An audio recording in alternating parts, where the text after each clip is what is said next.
situated. How y'all doing today? Welcome back to Tag Yourself In. Welcome back to the layer, guys. Hope you guys are doing well. Hope you guys enjoyed the last video. Like I said, I'm trying to be consistent here. I have some scripts, so we're gonna whip them out as much as I can. I had to change up my look, you know. But anyway, guys, without further ado, if you're new here, hi, my name is Tag or Tony. You can call me either or, and welcome to Tag Yourself In TV. I used to do Make It Work Mondays, but now I'm just gonna drop whenever I feel like it, so look out for videos. It'll probably our last topic was about celebrities and false gods. We went pretty deep. Be sure to check out that video. But if you, like I said, if you're new here, we do talk about all types of topics, except we break it down on a more spiritual, esoteric level. Sometimes we are talking about solely self-worth and self-awareness, because that's what we are. Our mainly thing is solely about. So if you're ever thinking about tagging yourself in, that's what tagging yourself in is, meaning tap back into who you really are and to really know and love yourself. Without further ado, guys, let's get into the video. So if you haven't noticed by the title, today we're going to be talking about the Great Awakening and the Apocalypse. I feel like combining them in one video would make more sense as opposed to doing two videos, one about the Great Awakening and one about the Apocalypse, when I feel like they actually coincide, and we're going to explain and we're going to get to it today with all the research that I've done and just kind of fully understanding what the Great Awakening is. Are we in the Great Awakening? What is some signs of the Great Awakening? What is some signs of a spiritual awakening? And what is a Great Awakening? And does it happen more frequently than we think? So that's exactly what we're going to talk about. And of course, we're going to talk about the apocalypse, and we're going to break it down in a more esoteric way, think more religious concept of how they view it versus how it kind of maybe actually is. So anyway, guys, without further ado, let's get in. First, we're going to talk about the Great Awakening. So like I said, so what is a Great Awakening? So the Great Awakening was a period of religious revival, and it began in the 1730s and lasted into the 1770s. It was religious and social intellectual movement and saw a decrease in doctrinal orthodoxy and a movement away from the formal tradition of religion. So everybody was trying to move away from what was basically what was colonized. So at a certain point in time, you kind of wanted to branch away from said ideas of maybe Christianity, Catholicism, or whatever was being presented to us at the time. Yeah. And so now as we expand our vision and we start looking at how the rest of the colonies start to get founded, many of them follow the same line of quite often people from Europe who are suffering from religious persecution or desiring more religious freedom looking to America, and specifically a lot of what the Pilgrims had done in the New England, Massachusetts area, and saying, I'd like to experience that type of freedom too. So we start seeing large waves of migration of people leaving Europe seeking freedom in the American colonies. Yeah, This period of religious revival spread across Europe and British colonies in America, like I said, transforming the revitalizations of many aspects of religious throughout the practice. At the core of the Great Awakening was emphasis on personal relationship between the individual and the divine. So, meaning divine, meaning God or God consciousness or God-like energy, in my opinion. So then we talk about other Great Awakenings. We can think about other awakenings that might have happened throughout history, maybe like the Civil War movement, which I pinpoint to the hippie movement, which I kind of pre-said. So when you think about the hippie and peace movement, which began in the mid-1960s, with the grass decentralization movement of individuals, organizations, and champion peace and free love and simply living. So it was kind of like a movement away from more of the industrial, probably revolution that we were brought up on in maybe the 1800s? I mean, 1700s, wait, no. So this is, yes, because this happened in the 1960s. In the 1800s is when the Industrial Revolution and all the factories and everything was being built to withstand the 1900s. So about in the 1960s, is when the hippie movement came in, and that's when everybody was just like, we need simple living, and they kind of thought about, the environment more as opposed to factories and booming cars and everything else. The hippie led protests and demonstrations against the Vietnam War and served foundations for peace movement. Hippies used art, love to spread the message across the country. So there's peaceful protests and demonstrations and concerts. So this is around the time that you saw Dr. Martin Luther King, you saw Malcolm X, and all these other great leaders that were a part of the civil rights movement.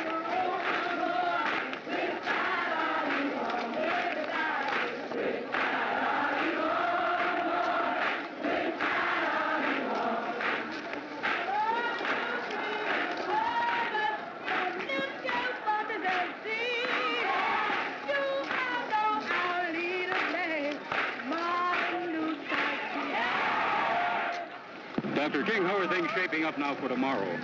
Things are shaping up beautifully. We have people coming in from all over the country. So like I said, I feel like we always have great awakenings where we are moving collectively as a consciousness, but we're not labeling them as that. Or revolutions. These are revolutions, but the revolutions are being not televised. No one's really talking about them. And that is simply because we're not even aware that it's happening, literally. So other activities of the peace movement include sit-ins and draft boards from government offices, as in teach-ins, festivals. And by the 1960s, the peace movement had moved to other issues such as women's liberation, civil rights, and environmental issues. So by then we see the 70s and 80s and the 90s, and then everything kind of just withers away. And then we're kind of just in this life. I feel like after the big hippies movement, we didn't really have anything maybe until now. So now we question, are we in a great awakening right now? Would you consider us a great awakening? I don't know. But then we got to talk about the word apocalypse. So the great awakening is something of becoming. So it's a revelation of knowledge, in my opinion, a revelation of new information that's kind of been hidden, or just we haven't been privy to it because of maybe times, or maybe the government, or maybe news, stuff like that. So we aren't really zoned in on that information at that period in time. As we all know, in astrology, we do move into time periods. Right now we are in, I believe, the age of the Aquarius. We were in the age of the Pisces for a while. And so us moving into the age of Aquarius opens up everybody's collective consciousness to thinking. And so maybe we are in another state of the Great Awakening. In March of 2023, Pluto will go into Aquarius. It's a big, big shift. Pluto changes sign approximately every 20-25 years. We've had Pluto in Capricorn from 2008. And these have been intense years, from the global financial crisis to Fukushima, to COVID, to a mass of things. And now we're on the cusp of another great shift, starting in March of 2023. And this will last until 2044. And it is always upon the shift itself that the energies are extremely powerful, and it's the greatest wake-up call. It's the greatest time of like, whoa, what's happening here? But let's bring it back to an apocalypse. So we talk about an apocalypse and everybody talks about the end of the world. So we can't have a great awakening without an apocalypse, right? So could it be that maybe they're both coinciding at the same time? Can a great awakening and an apocalypse coincide at the same time? If we can be in a great awakening and not even know it, can we be in an apocalypse and not even know it? That's a good question. So we talk about an apocalypse, right? An apocalypse is a dramatic event that marks the end of the world, or at least a major part of it. Often includes natural or supernatural disasters such as floods, famine, earthquakes, or other catastrophes. Apocalyptic visions often appear in warnings of the future, focusing on how individuals and society should respond. So this is a biblical terminology for the apocalypse. When you go on Google and you read up what the apocalypse is, it tells you that it's more of a revelation of knowledge. And that's, like I said earlier in the video, it's more of a revelation of knowledge. So when you go back to actually, so when we go back and we read text, So say we look into the book of Revelations, which is also called the Apocalypse, right? Or John Revelations from Jesus Christ to Revelations. Or just simply the fucking Revelation, the book of Revelations, right? These damn motherfucking cars outside. In the final, it's the final testament. So it's the final testament. So it prophesies concerning of the end of times or judgment day of God, right? So the future of new heaven and new earth. So in spirituality and in New Age spirituality, but I think it's always been talked about, but everybody likes to call it New Age. I don't know why, but there's a lot of New Age practices that coincide, that's why. But we have new heaven and new earth. So the new earth concept comes from a new state of mind or new collective consciousness where we are all collectively working together to possibly save the earth, as opposed to the new heaven or the Revelations concept of just the world ending in an apocalyptic famine and floods. I mean, could it be that we are already discovering that? I mean, look what happened in Buffalo. Spin out and more than 5.5 feet of snow piling up for a record-breaking storm. Overnight, the Buffalo area's lake effect snowstorm became the single highest 24-hour snowfall event in. I mean, a lot of people died, and that was really, really, really sad. I mean, look at all these dangerous floods that's been happening in California. And California was in a drought last year, and now look, they're being flooded in San Francisco. Emergency, this is exactly what California is bracing for. The brunt of a new winter storm forecasted to be potentially more powerful than the system that triggered daring rescues, widespread flooding, and washed out roads. We need the rain, but we don't need it all at once. After spending days underwater, 33 million are under flood watches tonight. Bay Area cities on high alert. And all these hurricanes that's been happening, and then this mega storm that was happening, that was coming to take over the United States. Are these signs of the apocalypse? Are these signs of the end days? Or are they simple signs of possibly the government playing with the weather, trying to create an illusion because they know that these prophecies can come true, but maybe that they are blocking them or creating it and making it worse? Who knows? I'm just saying. So revelation is a term that can be used in several ways. So in Christianity, it refers to supernatural disclosure of knowledge to mankind of God. You see, this is what I'm saying. So there's a lot of definitions of apocalypse and the revelation. So apocalypse is referred to just the end, and then we have the revelations, which is a revealing of sorts. But you always coincide apocalypse and a revelation with each other. So can apocalypse and a revelation period happen at the same time, or does a revelation period happen before the apocalypse?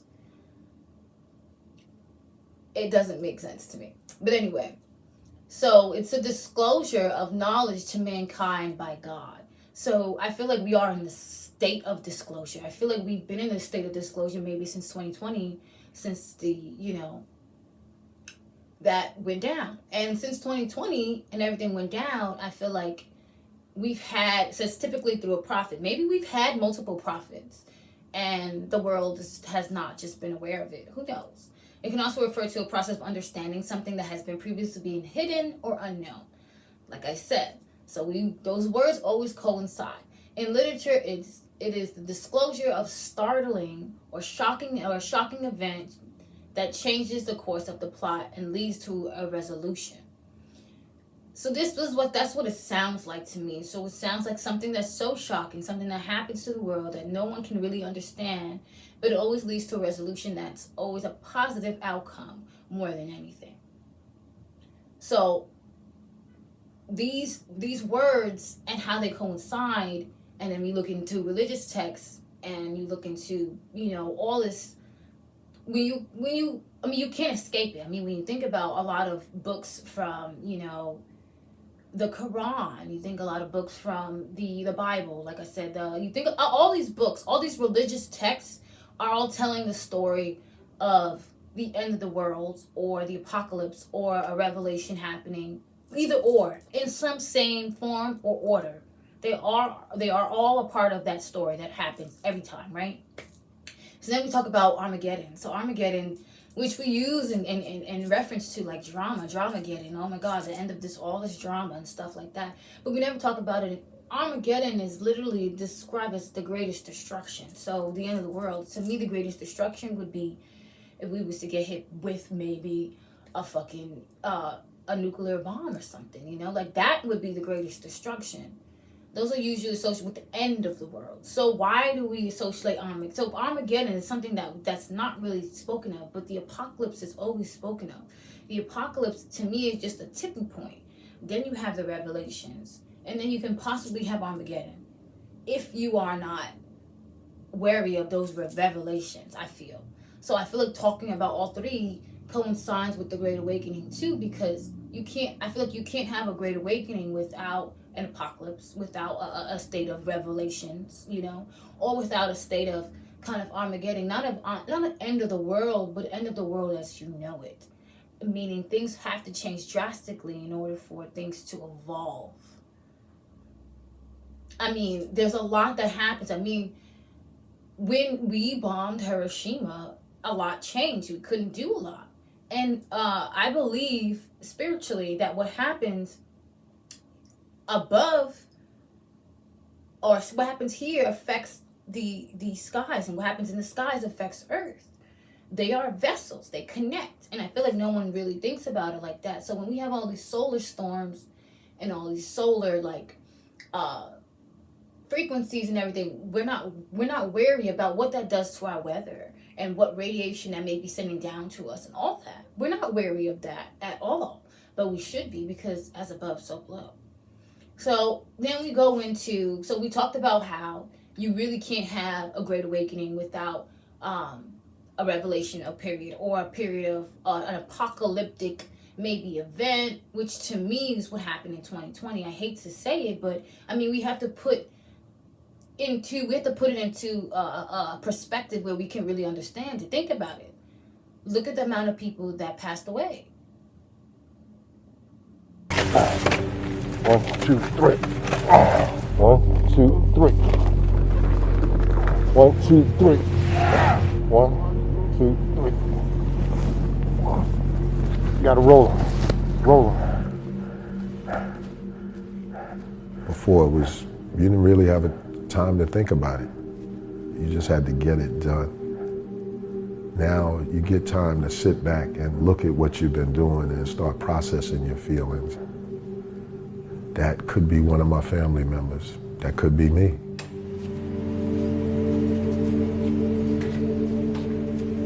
It was terrible. It was very sad.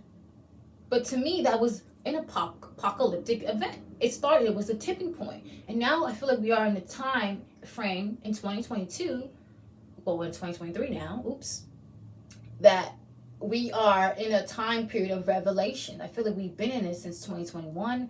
Maybe we'll be in this for a while. Who knows? But the world is definitely going to change forever. It definitely is. It's never going to be the same. And I feel like it's already starting to change, and we're already starting to see pieces. I hope you guys are following me in how I'm trying to put all this together. So then we have to talk about what is an antichrist and what is a messiah as well. So we talk about the antichrist. Okay, we have to go back to religious texts. So the antichrist derived from the Bible, which is used to describe the ultimate personification of evil, right? The antichrist is believed to be a being of great power who will oppose and challenge God's authority and attempt to take over control of the world. So Satan, or however you want to call him, the antichrist, I feel like the antichrist has been on earth for a while, and I feel like he's worked his magic within the entertainment industry. So if you guys have paid attention and you guys watched my last video that I did about celebrities and false gods, then you will understand what I mean. So when I say that, when we speak about the antichrist and him not following God's authority, or just kind of living with no more value, no integrity at all for your well-being, for others' well-being and stuff like that. So the antichrist can appear to me in different forms. I don't think it's just one being. I feel like it's a spirit that's kind of spread out, and that's kind of how it is in Hollywood. So to me, the antichrist lives in Hollywood right now. Do I think it can be, that energy is spread out all over the world, especially when you go to concerts and certain events and stuff? Like, oh yeah, absolutely. It's an energy. It's the Antichrist to me. It's not a being. It's not a person. It's an energy.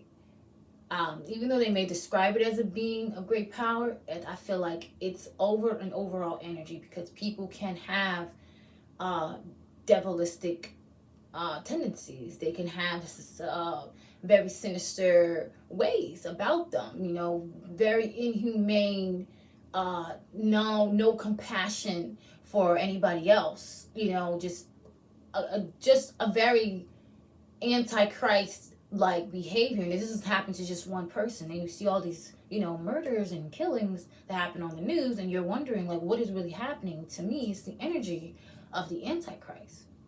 According to some Christians, the Antichrist will have miraculous powers and a persuasive tongue and an ability to deceive.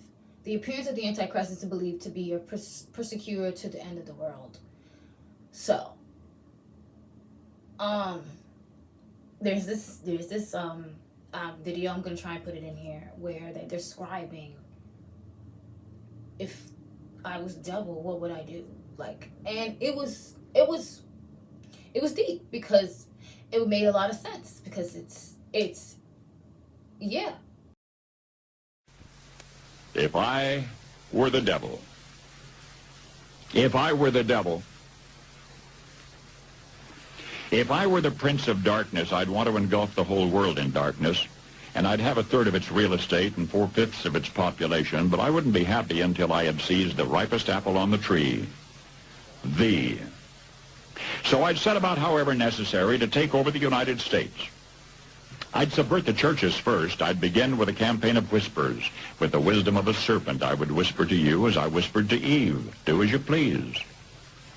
To the young, I would whisper that the Bible is a myth. I would convince them that man created God instead of the other way around. I would confide that what's bad is good and what's good is square. And the old I would teach to pray after me, Our Father, which art in Washington. And then I'd get organized. I'd educate authors in how to make lurid literature exciting so that anything else would appear dull and uninteresting. I'd threaten TV with dirtier movies and vice versa. I'd peddle narcotics to whom I could. I'd sell alcohol to ladies and gentlemen of distinction. I'd tranquilize the rest with pills. If I were the devil, I'd soon have families at war with themselves, churches at war with themselves, and nations at war with themselves, until each in its turn was consumed. And with promises of higher ratings, I'd have mesmerizing media fanning the flames. If I were the devil, I would encourage schools to refine young intellects, but neglect to discipline emotions. Just let those run wild. Until before you knew it, you'd have to have drug-sniffing dogs and metal detectors at every schoolhouse door. Within a decade, I'd have prisons overflowing. I'd have judges promoting pornography. Soon I could evict God from the courthouse, then from the schoolhouse, and then from the houses of Congress. And in his own churches, I would substitute psychology for religion and deify science. I would lure priests and pastors into misusing boys and girls and church money. If I were the devil, I'd make the symbol of Easter an egg and the symbol of Christmas a bottle. If I were the devil, I'd take from those who have and give to those who wanted until I had killed the incentive of the ambitious. And what'll you bet? I couldn't get whole states to promote gambling as the way to get rich. I would caution against extremes in hard work, in patriotism, in moral conduct. I would convince the young that marriage is old-fashioned, that swinging is more fun, that what you see on TV is the way to be. And thus I could undress you in public, and I could lure you into bed with diseases for which there is no cure. So then we have to talk about a Messiah, which is completely the opposite of what you would call the Antichrist, right? And so let's talk about balance, right? So think about how you have to have an Antichrist, you also have to have a Messiah. And think about how in life you always have good and bad. those two. I'm going to do a video on balance too. So it's so interesting that we have these concepts in every aspect of our life. If you really pay attention, you will start to see a pattern of these two dualities, of these two concepts of good and evil, good and evil, good and evil, because those are what balance out the world. We cannot have all good and we cannot have all bad. It's impossible. The world will not be able to function. It has to function on on a lot of balance. Now you may sit here and be like, oh my God, there's not a lot of good that's going on. What are you talking about? The world is bad. No, there is. There is. But we focus on so much negativity, and with the news, and I'm going to do a video on the news and why the news focuses on negativity. To be honest, it's all for money. So the news could and choose to report good news, but society has been programmed to actually think that negative news is what sells and brings more viewers, which is sad. It's fucked up, but more people will watch true crime than actually someone helping out. And that's what I'm saying. We have to deprogram our minds from this programming that they have programmed us to think that way. You get what I'm saying? Like, it's really messed up that we still sit here and think that way when we should be wanting to watch good news and good things. But we're so programmed into thinking that everything is the worst, you know? But anyway, so we talk about the messiahs, and the messiah is as a savior, liberator figure in various forms of religious and spiritual thought. So Abrahamic religions, and the messiah is a leader who will save the world and bring peace. In Christianity, and Jesus is regarded as the messiah in Jewish people, the messiah who brought salvation and healing to all the people, and for the Jews, and spiritual traditions, different terms as and then you have other religions that use it. I'm not even gonna go in. These are my notes that I took from online, and I'm not even gonna go in. But think about a lot of these deities that these people pray to, as well as in Muslim, and then Islam. I know they have the Honorable Elijah Muhammad. So these are people that they not denounced. These are people that they pronounced as their messiahs. I think there's a messiah now. I know for the Jewish community there was a messiah that I saw, and I was walking in the Jewish community the other day, and I saw that they have a messiah that's for the the Jews that are in New York City or whatever. And I was like, okay, so like I said, it's about that time. This is why I'm also making this video, because I saw that sign and I was like, oh wow, like that's interesting, and it made me want to do some digging and some research. And like I said, I've been studying religions and just trying to understand how all of these work and why these books have been rewritten in certain ways for certain types of groups of people, but they're all, in my opinion, they're all similar stories just being retold to different cultures. And I think it's so beautiful. And that's what I've come to the conclusion, that it's just beautiful. There's so many stories that are very similar. The story of the Bible, the story of Adam and Eve in Hebrew. When you read their book, it's completely different. When you read the Quran, it's completely different. Every book that every religion, major religion has or culture has that teaches them about themselves is usually, even the Bible, down to the Bible, it's a book that is a copy of something from ancient Sumerian texts or Egyptians. The stories are similar, the names are changed out differently, but it's just so beautiful. That's what I've realized, and it's so beautiful. So with the Great Awakening and with the apocalypse and the revelation and everything, you have what's called a spiritual awakening as well. So while all this is happening, the apocalypse, the revelation, and trying to find a Messiah or the Antichrist that's happening, I feel like they all can coincide maybe at once, or maybe they all come in periods. But to me, I feel like they all can coincide in one period, and we don't even know it. I feel like the way that they describe these events are never exactly how they happen. And that's what I've been realizing. I feel like these events do happen, but never to that extreme. These are all predictions and stuff based on stuff that happened thousands and thousands of years ago. So it's kind of like a cycle and pattern that we're kind of recording, if that makes sense to you guys. So we talk about the spiritual awakening. So when all this is happening, you most likely are going to go through a spiritual awakening. So the spiritual awakening, if you're watching my channel, you're most likely either in the middle of it or wanting to discover your spiritual awakening. And hey, welcome to the journey. It will not be easy. So the spiritual awakening is a process that comes to terms with one's inner being. So you become one with who you really are and your purpose and your desires on a spiritual level, right? It is a process of recognizing one's true identity greater than oneself. So understanding who you really are, what you're meant to do in this world, how you're meant to help, what was your task when your soul was sent down here. And that's something deep that we'll get into another day. It can be manifest through increased mindfulness, awareness, self-awareness, which I preach about, greater self-discovery and desire to explore the unknown. So, just wanting to know more, understand more, and just in a space of knowledge. When you start your spiritual journey, you're going to feel like a sponge. You're going to want to absorb everything. You're going to feel like you're absorbing everything, and you're not going to know what to do with all this information. You need to sit down, process the information, start to write it down so you can process it even more, and watch other things. Don't just stick to one person that's lecturing about something. Watch other people and understand. Like, if you're getting confused, like I said, write it down and come to a level of discernment of understanding the information. When I came to a level of understanding, and this will probably make your life a lot easier. All of these books that you're going to read are a repackaged information from our ancient ancestors.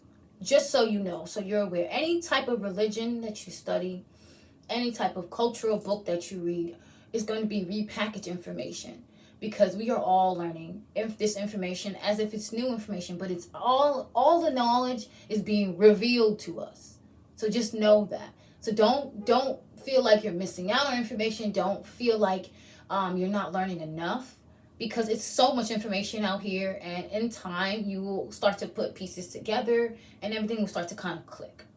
So these are some signs of a spiritual awakening, or that you're on the verge of a spiritual awakening. Or you're in the middle of spiritual awakening, you don't even know it. So signs of spiritual awakening, the first one would be a sudden change in attention. You focus on an increased interest in special topics and activities. For me, I started to look into plants, and I wanted to teach more about self-awareness. Like, I was a model, and I was, during the pandemic, that's what I really wanted to do. I was like, why? I'm wasting my time. I'm wasting my energy. I'm wasting my, I feel like I was wasting my life, being a model. I felt like I wasn't really doing anything for the environment. I wasn't doing anything I just wanted to do more as a person on this earth. And I knew that I had the destiny to do more. So I actually stopped modeling. I quit my job as an executive assistant at an agency. And I started a podcast. I started planting. And now I have a garden. Well, I'll start in the spring. My garden back up in the spring. Now I have a shop, and I teach self-awareness and spirituality. So it's all about a shift and a sudden change. It takes a while. That doesn't take a while. Sometimes it can be really quick. Sometimes it can be really fast. But when it does happen, you'll be like, what the fuck is happening? What is happening to me? And then you have to fight to let go of that person that you used to be. But it's okay. We'll talk about that in another video. The second one would be a sense of inner peace and connection to something greater than yourself. So you start to feel like there's something out there, something bigger is out there. Like you start to feel kind of connected to something bigger than just yourself and your problems and anything else that you're feeling. The third one would be feelings of deep personal transformation and inner strength. So you start to feel like, I can do this. You start to really look into your self-love and taking care of yourself and being kinder to yourself. Number 4 would be a heightened intuition and psychic abilities. So you start to have these psychic abilities, or you start to hear your inner thoughts. Like, you start to listen to your intuition. Your intuition starts to save you from situations when you listen and you focus in on your intuition, as opposed to just, I felt it, but I didn't listen to it. So when you start to listen to it, I should not go to this party. My intuition tells me this is not going to be a good idea. You don't go to the party and you listen to your intuition. It starts healthy habits, because your intuition is always there to protect you. We'll do a video on intuition soon. I can't wait for that one. So number 5 would be an increased creativity, passion, and zest for life. So you'll just be more excited about life. You may fall into a new craft or a new something that may just spark your interest. that you can be more creative and focus on that as opposed to negative ass things. Number 6 would be a sense of purpose and clarity in your life. You start to feel like you found your purpose. When you are going through a spiritual awakening, you will be looking for your purpose. And if you do the work, you will definitely find your purpose. Everybody's purpose will not be the same. Everybody's purpose will definitely be different. And it's okay. Number 7 would be unconditional love, empathy, and compassion for yourself and others. So you'll just want to love on people more and be a nurturer, be a loving, supportive person, as opposed to cold, mean, cold-hearted. And number 8 would be spiritual vision and insight. So you'll have more of a spiritual and discernment when it comes to certain things. You'll understand, like, okay, this person is really lying. I'm not going to mess with them. You'll start to have visions. Your dreams will become a lot clearer. Visions are not for everybody, but you can experience deep insights. So you can be maybe just reading something and then thinking about something that happened maybe in your life, and then put together a beautiful synopsis of the insight that you've experienced, of something that you've experienced and something that you've read. So you can be able to put together kind of like maybe what they call a download, or what they call like a vision in a way, because you're kind of getting something from source, like, oh wow, like that makes a lot of sense. You're kind of connecting the dots from something that you've read, and also thinking about something that's maybe happened in your life and seeing how it connects. So this is what you kind of call downloads or visions, or kind of insights that you're like, okay, well that makes a lot of sense, where you feel like everything's kind of clicking and things are kind of making sense. And then finally, we have to ask ourselves, with all that we've learned about the revelations, the awakening, the apocalypse, are we going through an awakening? Let's ask that, because we've talked about what an awakening is. We've talked about the 1960s and how the hippies went through the awakening and their process of the awakening, the Civil War, and how, Martin Luther King and all the marches and, all that. Could it be that this is what we're going through right now, a great awakening? And could it be that 2020 was when we had an apocalypse? Could it be the apocalypse that we had is now what caused us to have revelations, and now what we're going through is called a great awakening? Or are we still going through an apocalypse? That's the question that we bear to offer. But anyway, let's look at these signs of a great awakening, and then we'll close out. So the signs of a great awakening is increased interest in spirituality, right? A surge in humanitarian. So I feel like we all have a surge in humanitarian volunteerism. We all want to help the earth now. At least most of us, even the ones that are not super spiritual. And expanding our awareness and acceptance of other cultures and beliefs. I feel like this is true. We have not all collectively, but majority of the world, I can say, I feel, has been trying to be more inclusive and respectful of other people's cultures and stuff like that, and belief systems. And I feel like it's really a beautiful place, especially in the United States. I'm not going to lie. Even though there's so much turmoil, but we actually do show a lot of respect for other people's cultures and beliefs. So that's really beautiful, especially I feel like it was definitely a surge in 2020. A deepening respect for nature and the environment. Yes, we've been pushing for our government to, give more to environmental funding and fixing and planting more trees and stuff like that. So I do think that there was definitely a surge that was happening. 5, a greater emphasis on inner exploration and self-love. I feel like a lot of people have been into self-love and exploring themselves and understanding what it means to really love themselves instead of copying everybody else. I do feel like we need more of that, but I do feel like we're in the right direction.